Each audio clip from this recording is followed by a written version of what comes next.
All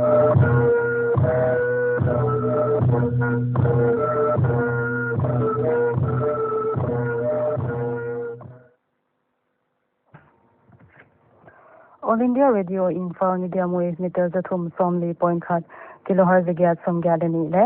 FM megahertz za the thum point a panong ki puang kya pate program ahi tunin thatak la khom simna le ngai he do ten phatna la kilom tak tak nahon tel khom tel ngai na ini dingu latel ama sapen dingin hon ki pa piung na lo chinna chila damhoi chingsak deya hon tel tu te anupi langola nyanga ibungle Bangalore aulian tele Guwahati aulun te inkwanin thian hoile ginlalian te polsom apa suti pa pina hon telo ahi hoi zakin le pauswa thang ten kang ka pa mis nyangai hoi in polsom apa ski pa pina hon telo ahi ingai dingo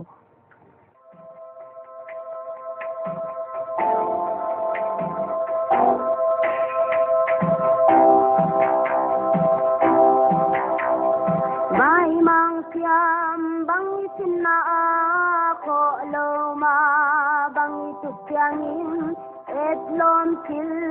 pagun lai bangin etin lom sange hong ki pa pi na lo tin na de sak na zailan kon oyu hi kon wai zol tu pa pasyan thatin ta he ma chang na chuan bil na dinga tian dum bang thung he na tuk ga than moi swa ma tin than lung chiam no hong ki pa ti na lo tin na de sak na zailan kon oyu hi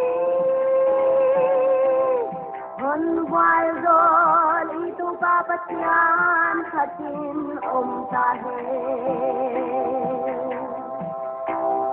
babang na pilna le kyam na gam na le khan na ding le hon wal zol kyan ma nga ding lung si te no hong ki pa ti na lo tin na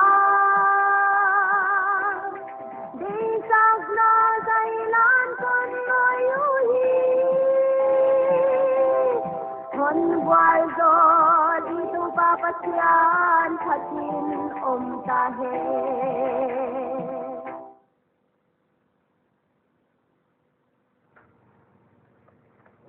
All India Radio Info Christy Model Sign to Tagla Komasin BJP apan MLA thum NPP apan lile Trinamool Congress apan le Independent apan MLA khatwak akigomin MLA kwaten Manipura N Biren Singh Solkala apan panpina de lawin kizuki ko he Congress makai khen khaten Governor Nachma Heptola zanin wakimu piin Assembly le Special Session khatbo sakdin na bolo Manipur Legislative Assembly Speaker Kyanga Leng Party in Light he lut he NPP leader le Deputy Chief Minister Lui Y Joy Kumar in again na N Biren Singh makai solkalin COVID-19 to kisai Party Minister te makai ministry sa awaki ha golwat jaka haibang thutan na law ahi chi Zantan in Meghalaya COVID-19 ve active case som oma damlo te ola damso ahi idan apaita ni bang sahya ma panmu kya kinom tutan in record dung suin Meghalaya COVID-19 positive case som le thum hi active case som le adam swa som thum le ni phata hi Nagaland COVID-19 case ni idei ahi nomen damlo gukte result negative damswa person som nga le gukatwat ahi zantan in positive case ki de laplo ahi dan report ki mu tutan in Nagaland COVID-19 case za som kwale thum omte laka active case som gyale li pha in ni za le kwate dam swa taw hi Arunachal Pradesh border roads task force personnel li te COVID-19 te zana results wa dung zoi in positive a hi utopitonin Arunachal case zakhat valta Arunachal case zale thumte laka som kwale thumte active in ni som ten dam na nga taw hi Khelo India State Center of Excellence Bolnadin State Gyat Telkyak laka Mizoram leng telkha Union Sports Minister Kiren Rijiju Gendan in Aizawl Malpui Muna Aizawl Sports Academy Noya Rajiv Gandhi Sports Complex Pen Center of Excellence Teapo Aphatheding Si Thupuan Bol Chief Minister Zoram Thanga in Malswa Biala Siamna Tuam Kili Labdinga Agin Thu Gen a Waibana Mizoram Sports Minister Robert Romoya Roite in Leng Union Youth Affairs and Sports Ministry te kyanga akipati thu taklang Zanin Malswa Bial State a Richter scale nga a had zinling a Champhai District Mizoram a 4 kilometers from Gyatvel Muna Thiltung hi a sui kya kinom Thiltunga hi le ni tak dak sagi lekin lakvel dia twat a hi zinling penchilong te bana Malswa kopi bangsa hiam ten phok banin Police tu swain attack ladanin Meghalaya zinlingin asuk siat del bangma omlo chi Chennai le akopi polama azani tag zan ki mapan full lockdown puanin oma tu khatop tan dai din chi in Tamil Nadu sulkalin puang External Affairs Ministry in Eastern Ladakh Gandhi Mona Thiltung Tungtang Military and Diplomatic Channel zangin India le China ten holim na nayu chi Prime Minister Narendra Modi in tunitalam da nga in all party meeting sam a yaihuna amau India China border a thiltung thu gen khom dinu PMO in tweet abol na a political party twamtoma president te hai meeting at held dingwa Eastern Ladakh a Galwan Valley mona India le China se paite kinok to anazya ka meeting sa paom ahi dan Prime Minister in Hilchian Tunia dinga thotak la khom isim the hiai teng ahi Latel ani na a ingai dingu lai sim simin la na siam changin chi la chingman kin le alom te sak deya hon tel tu te lian pawin lal lian mang samte ngai dia atel thongpu in twalchin nei sial ngai dia atel thangpu in nguldo khop ngai dia atel sonwanin pawjagin tonsi ngai dia atel le siam tonsi in lal thanglun ngai dia atel ahi ingai dingu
Natil athum na ingai dingu non bol zol na chila Tracy ngai chingsak dia hon tel tu te bungwal silo am venga om eslian chin thang tin kwanin polsom pas te ki patina ahon telu ahi ingai dingu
kwal zola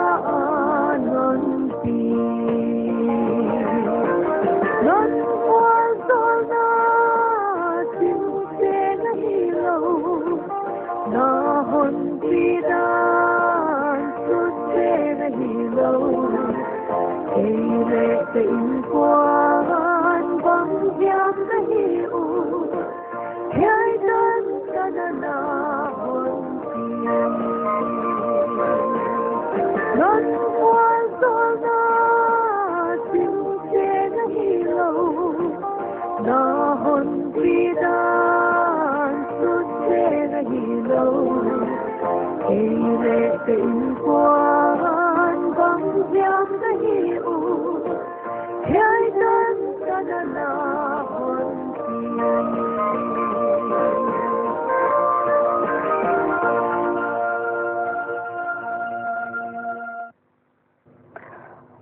tunia dinga ngai ki tu ten phatna la kilom tak tak na hon tel khom tel ingai thyak the yai ting ahita All India Radio Imphal Jinchangin thuthak la khom sim na le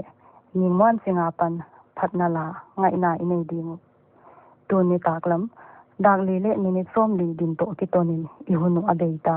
mon se apai te program ngai ting ting omnom le mangpha